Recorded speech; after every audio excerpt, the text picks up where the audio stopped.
Hello, this is Phil Wagoner. I'm here today with the latest edition of my podcast, Raising Godly Children in an Ungodly World. In it, I'm interviewing young men and women who have gone through or are currently in the last 2 years of high school or college, or are new to navigating the world as an adult.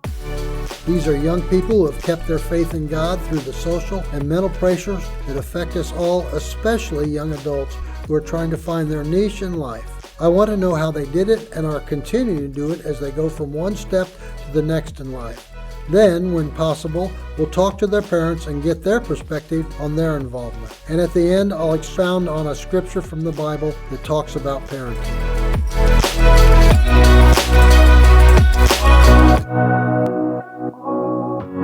Hello, this is Phil Wagoner. I'm here with another episode of our podcast, Raising Godly Children in an Ungodly World. I have with me today a guest that I didn't expect to have, but am very happy to have been able to get her. She's home from, she just graduated from college, and she's home for the summer, getting ready to start her adult career, I guess we're going to say. You guys have heard her brother and her sister, Danny and Rachel, and today I've got Grace Kinsella with me. Hello, Grace. Hi, thank you for having me. You're welcome. So my question was, what did you major in at college? You went to Notre Dame. Yes. And your major was accounting and poverty studies was my minor as well. Poverty studies. Yes. And explain poverty studies to us. Yes, so it's essentially this minor that looks at the reasons why there's poverty and different programs that we can use to eliminate poverty. And it looks at it from a variety of different aspects. So I took classes in social entrepreneurship. I also took classes in Catholic social teaching, as well as just these immersive courses where you take one credit and it was a once a week thing. Some of them were in South Bend, learning about different initiatives that are happening there, which is where Notre Dame is located. Mm-hmm. And there was also one where we went to Appalachia and learned about poverty in that region. Did you go there? Yes, I did. Yeah. I'll have questions about that in a minute, but keep going. Yeah, so it was just like a beautiful experience and a great way to merge academics as well as the faith side of things. Mm-hmm. As I was mentioning, there's this thing called Catholic social teaching, and I'm a Catholic. And it's about, how Catholics should interact in the world, and it's about putting people who are poor or impoverished ahead of yourself, caring for creation, all those type of things. There's 7 different principles that are part of Catholic social teaching. But I was saying I really got drawn into it in high school when I took a Catholic social teaching course where we would volunteer at different sites all across Omaha. But I think it really connects back. There's a reading in Matthew, I believe. You clothed me when I was naked, or you fed me when I was hungry. I'm butchering the line, but that principle. Good. And I remember hearing that in Mass at the same time I was taking that Catholic social teaching class, and it really clicked for me then. The Word of God's got a way of clicking for us, doesn't it? So your major is accounting. Yes. And you've got a job as an accountant, and you're heading for New York City. Yes. A little Midwestern girl going to. But if you've been, well, I don't know all over the world's the way I want to say it, but you did a study abroad, so you've seen some big cities, London and Paris, I suppose. Yeah. Where all did you go when you were over there? Oh, I'm so spoiled. I was able to go to so many different places. I remember hearing your dad saying that every weekend. I said, so how's Grace? Well, she's in Paris today. She's in Rome today. I'm going. Every time she gets on a train and goes. Exactly. Yeah, it was so amazing. I was based in London, but I think I was able to visit 10 or 11 different countries while I was there. That's it was great. An amazing program where I took some classes, had an internship in London, and then on the weekends I was able to travel around. So that's great. Yeah. That's really good. So we know I've got an idea who Grace is. Yes. But I don't really know who Grace. Who would you say Grace is? Who is Grace? Tell me. It's tough to define. I recently graduated from Notre Dame, and I think for a long time being a student at Notre Dame really defined who I was, but obviously that's wrapped up. So now I'm an alum of Notre Dame, but I think you can also learn a lot about who I am based on my relationships and the people that I'm around. So especially, my parents, Dan and Carrie Kinsella, and my siblings, Rachel, Danny, and Ellie. And then now as well, I'm a fiance, so newly engaged. Yeah, I keep getting hit in the eye with this big diamond flashing at me from across the table, but go ahead. So I think just like those people that I'm around, you can learn a lot about someone by who they associate themselves with. Let's back up and start junior high. You went to public school in junior high. Yes. You were in trainer. Mm-hmm. And then what happened? Yeah, so Well, let me ask you this. Did you have a good experience in junior high? Or I really did have a good experience. I mean, it's been a while now thinking back on it. You know, I have kids tell me all the time that junior high is the hardest thing I ever went through. Yeah. You know, the peer pressure and everything in it. That was the hardest thing I went through.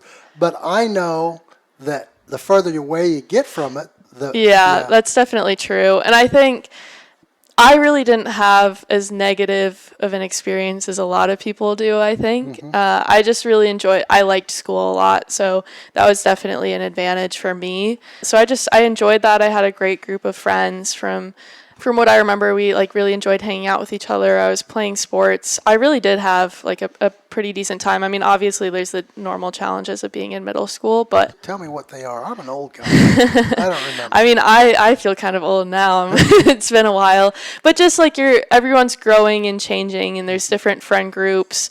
You know, like how well are people doing at sports? Or like who's kind of the more popular person this week? There was that type of thing going on. But I don't really remember a lot of it bothering me. But as you said, like the further away you get from it. Your brother and sister, and then your sister coming up, Ellie, they're exceptional athletes. Yeah. Ellie's still got some proving to do, but I have no doubt that she won't. So were you outstanding athlete too? I would say I'm definitely a lower ranking athlete in this household. I played sports. I played soccer growing up and through high school, and then I ran cross country in high school, but nowhere near the state champion level as my two siblings. So yeah. So junior high. So what made you decide you wanted to not go to public school? Yeah, I think it was less of a decision to not go to public school and more of a decision that I really wanted to go to Duchesne, this other private school. And let me interrupt you. Duchesne is that the way you said Duchesne, I say Duchesne? Yeah. Everyone, right? No worries. It's one of it's probably the top academic Catholic girls school in Omaha. Yeah, I think that was really what drew me in at first to at least considering it. I mean, yeah, as I've said before, my parents sort of presented the option to me, and I didn't know those schools existed, to be honest, before I began to hear about them in 8th grade. And I was really hesitant at first because I love trainer, and I was really looking forward to high school and, you know, the whole Friday night lights thing with my friends and playing the different sports. But I agreed to go check them out. And once I visited Marion and Duchesne, and when I got to Duchesne, it felt right. And I prayed about it a lot, actually. I've kept my journals that I had during that time of asking God, like, what do I do? Because I really wanted to go to trainer, but there's a super cool opportunity, but it would be very difficult. Like, I wouldn't know anyone starting out high school, and I just went to a school where everyone knew everybody. Mm-hmm. So I prayed about it a lot, and I think in the end, it was the academic side of things I was super excited about, and there were a lot of cool like service learning opportunities and trips and whatnot at Duchesne, as well as having the Catholic side of things. I was really curious and wanting to learn more about my faith in an academic setting. And in the end, I think God was just pushing me in that direction toward Duchesne, as much as I love trainer and still was excited to have. Okay, so you said you were praying about it. Did you get an answer? Grace, go to Duchesne. Was it something like that, or what? Just no. I mean, what kind of a decision? How did God impact that decision? I guess is. I think there's only so much. I mean, I was definitely a pros and cons list type of person, but I think it was a lot of journaling and just saying like, "Hi God, here's what I'm feeling about this today." And I think just slowly, like through a few different weeks, there were just little steps in the direction of like, I think this is where I'm meant to be. And it didn't really happen all at once. It was, you know, this opportunity would be really cool at Duchesne, or, you know, I heard about this Duchesne alum doing something really neat. And I just one night after journaling some more, and I would always start my journal saying like, "Dear God," and then write about how I was feeling or what I was going through. I told my parents, like, I think this is the right answer. I think I want to go to Duchesne. how did they react? Were they okay? Yeah, they were very supportive. I think they were the ones who were like, it's up to you, it's your decision, but here's some options that you have. So I think they were definitely very supportive. It especially my first year was definitely hard going to a new school and not knowing anybody and being in a different kind of environment after being in public school, but they just helped me throughout that whole process. What was the difference in the environment? Just academically, it was a bit of a transition. I mean, I spent a lot of time outside of school focused on schoolwork, and I was playing sports as well, but the focus was very much so on my schoolwork. And I think part of it was just, I really held myself to a very high standard and, wanted certain grades and stuff. So I was very much pushing myself in that regard. There were many late nights where my mom would help me study and she'd be like falling asleep at the couch as I'm trying to go through note cards. Yeah. But I think that, and then, I mean, the girls were all really nice, but that was the first time I had really stepped out of my comfort zone and not like known anybody going into a situation and having to make new friends. Was there a discernible difference in, how do I want to say this, in the faith of the kids in between public school and private school? I mean, you hear, one of the big strikes against public school is, well, the name of my broadcast, Raising Godly Kids in an Ungodly. It's an ungodly world to a lot of us that are faith-based. Yeah. I think there is a little bit of a difference. I mean, there's definitely a higher proportion of students like at Duchesne who are Catholic versus at Trainer, which is like the public school. But that being said, I think it's still high school, and I think there's still people who are only going there for the academics or because their parents were making them go. So it's not like every single student there had an active faith life. Excuse me for interrupting. I have a tendency to jump on. Oh, no, that's okay. Did you face the same peer pressures like with drinking and drugs and the party scene like that? Not really. I think a little bit of it was present, but my friends weren't really involved in it, so it never was like an active thing I had to avoid. It just wasn't really in my view at that point. Like there were definitely a few people who did it, but it wasn't something I was really faced with. It wasn't something they came to school on. Yeah, no. They were pretty strict with that type of thing. So high school was a breeze for you, obviously, huh? Not. I mean, well, tell me, what made you decide to go to Notre Dame? Well, so I think it was after my junior year maybe of high school. I was just looking for some different like academic or some sort of camp, a way to spend my summer that was out of the normal, outside of just, I think I was working at the grocery store then. But something, that would help me sort of get in the mindset of college. And so I had just heard, I don't even remember where I heard it from, but I heard about this camp called Vision that Notre Dame puts on every summer. And it's actually a faith-based camp. So you go for, I think, a week to campus and you get to stay in the dorms, learn a little bit more about what Notre Dame is like. But then while you're there, you're having these sessions all day and you have a small group and you meet and talk about your faith. There's these large group sessions and they have, they say mass, they do prayer services, all those kind of things. And I was like, this could be interesting. Like Notre Dame might be a cool school to go visit. And so I dragged Rachel along with me and we went for a week to Notre Dame. And once I got there. You took her to the camp too? Yeah, she came to the camp with me. Let's see, what's the difference in age between you two? 2 years. 2 years. Yeah. Okay. So she was able to come with me, which was fun. We were able to stay in the same dorm room. But we went and immediately I was really struck by how the leaders, who are all Notre Dame students, they loved their school and were super excited that everyone was there to come visit their school, and they were just so passionate about Notre Dame and excited about the community. And I just hadn't really seen that before, and as I began to visit other colleges, I realized that that's not the case everywhere. It's pretty uniquely Notre Dame how much they love Notre Dame. So I think that's what struck me at first, and I loved that camp. It was a really great opportunity to grow closer to God, and you can just feel like the presence of God on that campus. Yeah. I keep hearing you bring up your faith and prayer. Spent a lot of time praying about which direction you want to go and so on. So, is there a defining moment in your life where you thought, you know what, God is real, and I want to have a personal relationship with Him? Yeah, I think it's little steps throughout my life. I mean, I've been very blessed with parents who have very strong faiths, and they brought us to church every week. We went to Sunday school every week. I think it was little steps. So when I got into high school, I really appreciated having the opportunity to learn about theology or learn about God in a more academic setting and understand how it worked with science and that they worked together, and learn about the history of the church. That was really important for me in like understanding that it was real and it was a way to look at it both academically and spiritually. So I think that was big, and yeah, there's many moments after that as well where it's continued to deepen, but that was a good start. Yeah, I have a daughter that she went to Bible school for 2 years, and then after that, at the time she was working at Walmart. She started working at Walmart in high school, and then she got her degree, and then she went to Bible school for a couple of years, and then she kept on working, and then she went to Bible school again.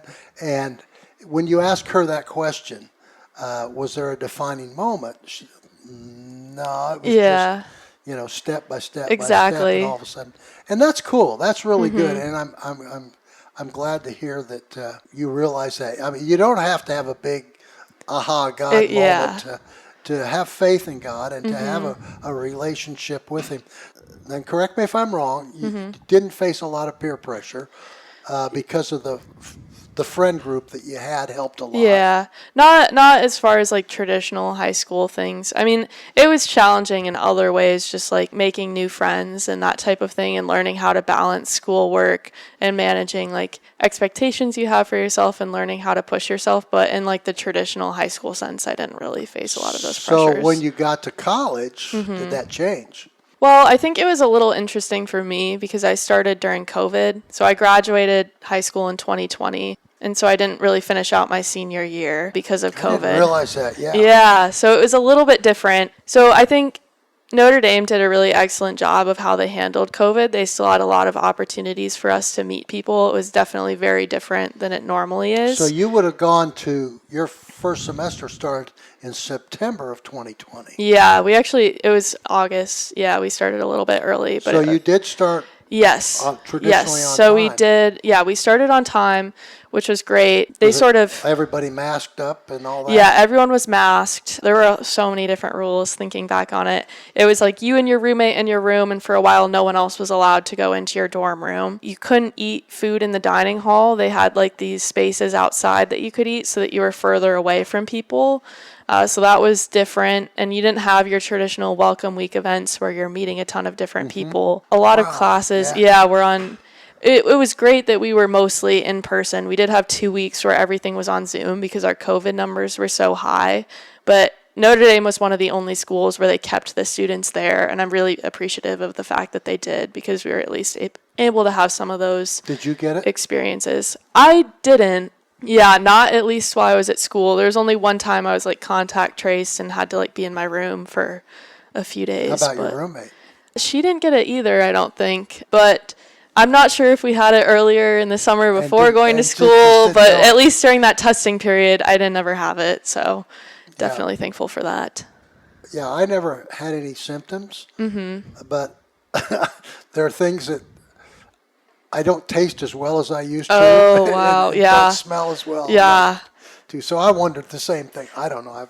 I was never tested, and like I said, I was never sick. Never sick, but sometimes you wonder. So tell me about your roommate. So I didn't realize when you were telling me the story before that was a COVID year. Yeah, so it was a COVID year. I got really, really lucky with my freshman year roommate.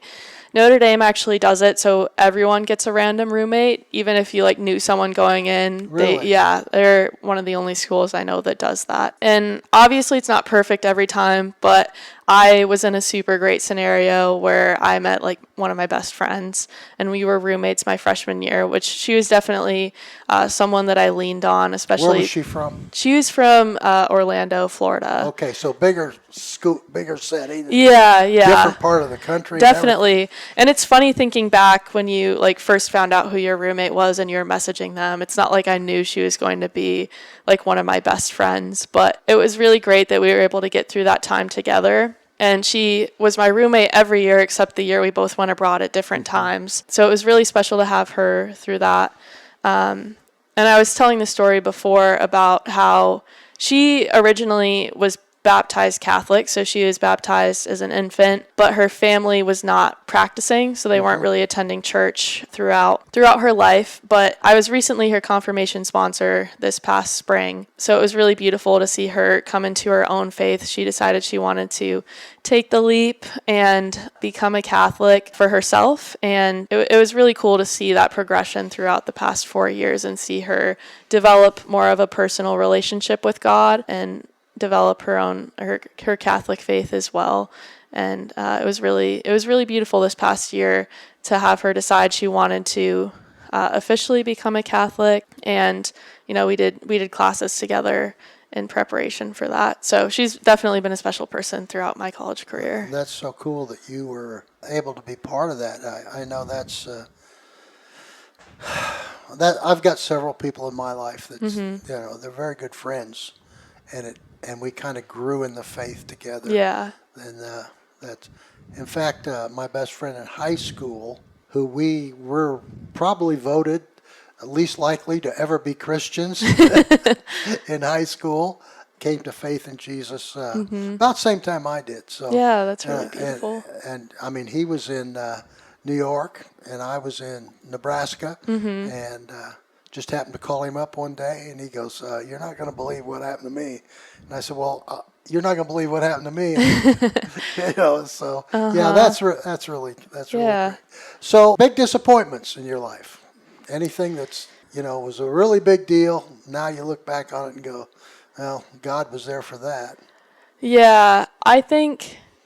Well, I actually don't talk about this very much, but originally when I applied to Notre Dame, I applied early, and at this point I knew I really, really wanted to go to Notre Dame, but it's so tough and there's a lot out of your hands. And I actually got deferred my first year, which essentially means that they said, "We're not saying no to you yet, but we're not accepting you yet." And they do that in the winter time, and then they have decisions come out again in the springtime. It's a little bit confusing. But did they give you a reason? No, they don't give you a reason. And so I was definitely super disappointed at that point in time, but I knew it wasn't a no. So I think I definitely turned to God and was like, why is this happening? I feel like this is the perfect place for me. But then, you just pick your head up and you work even harder. And I reconnected with them and reiterated, I really want to go to this school, and here's reasons why I think I'm a great fit. And then I was able to get in the regular decision pool. So it's one of those things where it's it all worked out in the end. But in the moment it felt like a huge deal. Oh, yeah, I bet it did. Yeah, so I guess that's the first one that comes to mind, but it all worked out in the end. So what would you tell 16-year-old Grace that she needs to be doing that you weren't?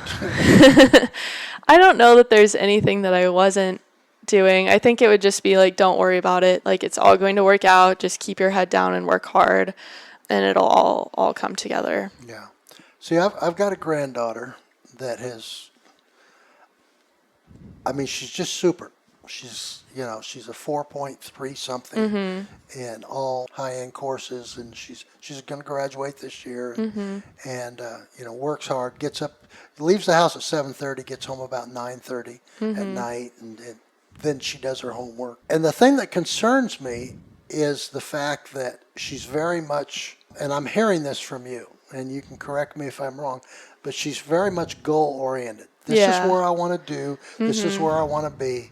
Okay, so there was a stumble. I'm going to back up and run harder at it. Yeah. Do you think that's... I think I am. Yeah. And you just said don't worry about it as much. Yeah. So.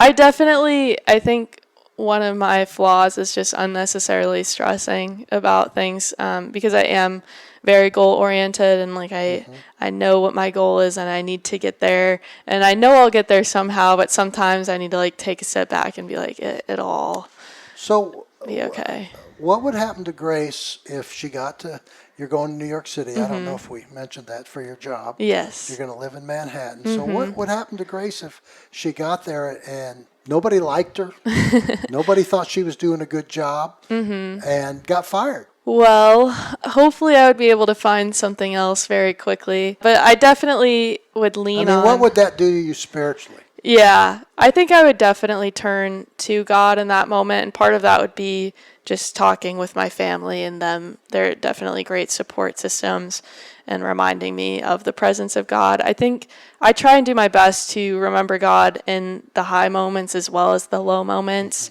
But I think it's really important to have those other people in your life who are reminding you of that. So, yeah, my family as well as my fiance are both really good at that. Let me add this to it. I'm not a prophet, so I'm not prophesying that. I guess I was interested. Again, I'm thinking about my granddaughter. You know, what would happen if you failed? Because she's never failed. Yeah. She's had setbacks. She's never failed. Yeah. And I loved your answer. Oh, thank you. Because that's correct, you know, especially at a younger age, when you got your whole life sitting in front of you and you've got, okay, this is where I want to be. And I'm very goal oriented too. You know, when I'm 25, I want to be here. When I'm 30, I want to be here, so on and so forth. And I hit 25 and wasn't anywhere near it. You know, that's when I finally turned to God. Yeah. And of course, he had the answer. And I end up in nowhere near where I thought I would be. I was thinking about this today. I was out run walking, and by run walking, I mean mostly walking. And I was just thinking, I love where I'm at in the body of Christ. But there's no way at 18, 19, 20 years old, I would even imagined that I'm where I'm at. Yeah. But God's got a plan for us. Definitely. And we need to listen to it. I love what you do when you sit down and journal. Do you still do that? Dear God, this is I try to. I've definitely it gets harder, it got harder when I went to college and I was spending a lot more time doing schoolwork and whatnot. Definitely something I need to get back in the habit of doing for sure. Well, you know, you've taken me completely off script, Grace, which is great. I loved what your testimony and what would you, if you had an opportunity right now to talk to your 5 best friends in middle school, what would you tell them?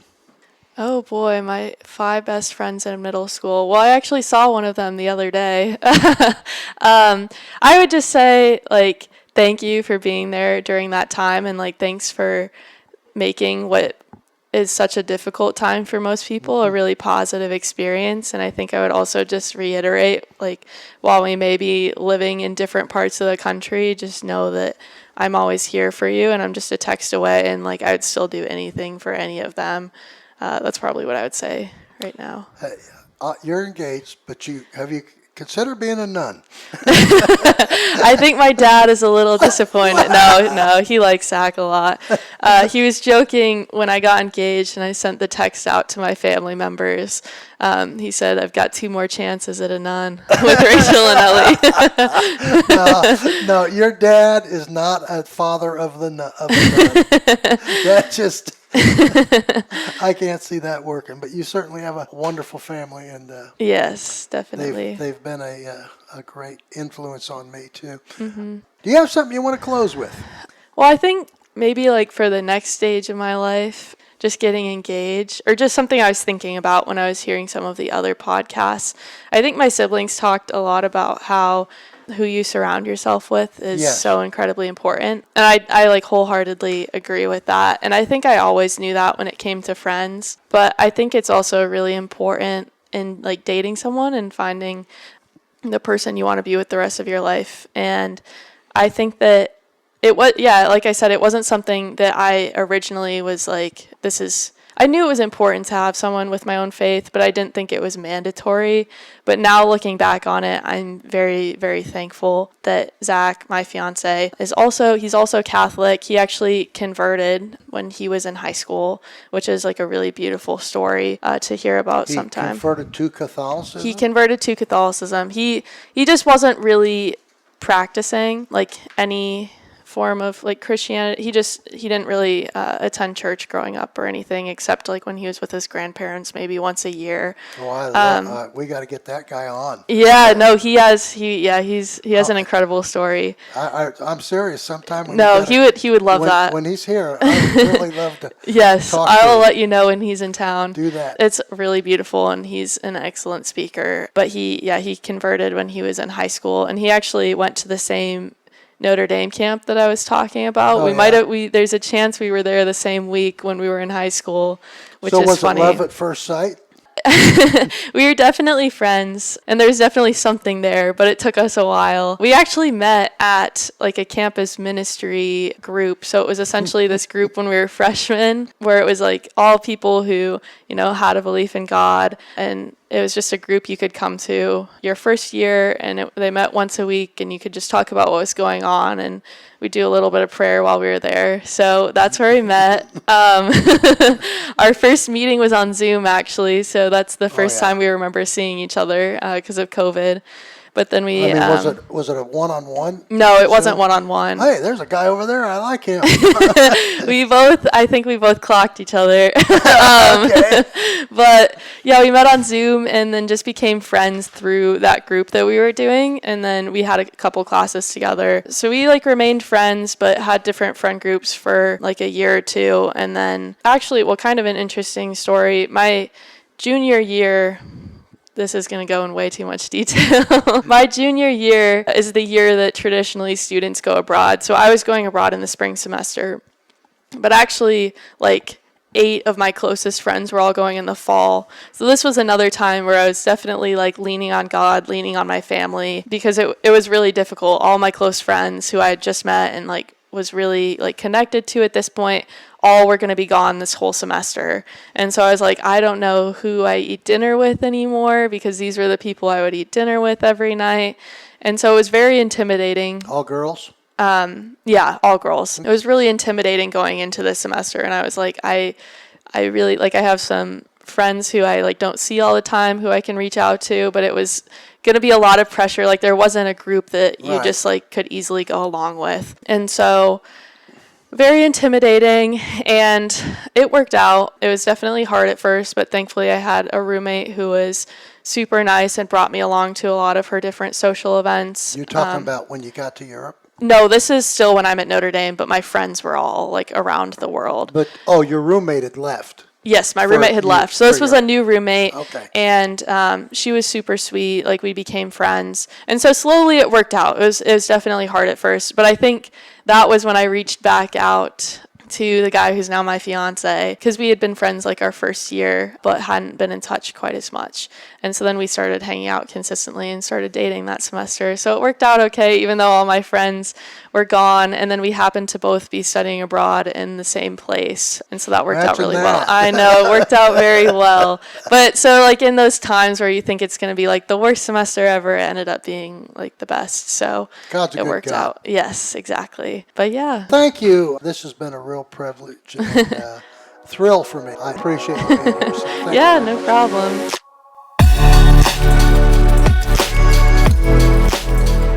That's our podcast for the day. Thanks for listening. If you're interested in a daily devotional, we have what we call the Word to Live By that goes out every morning.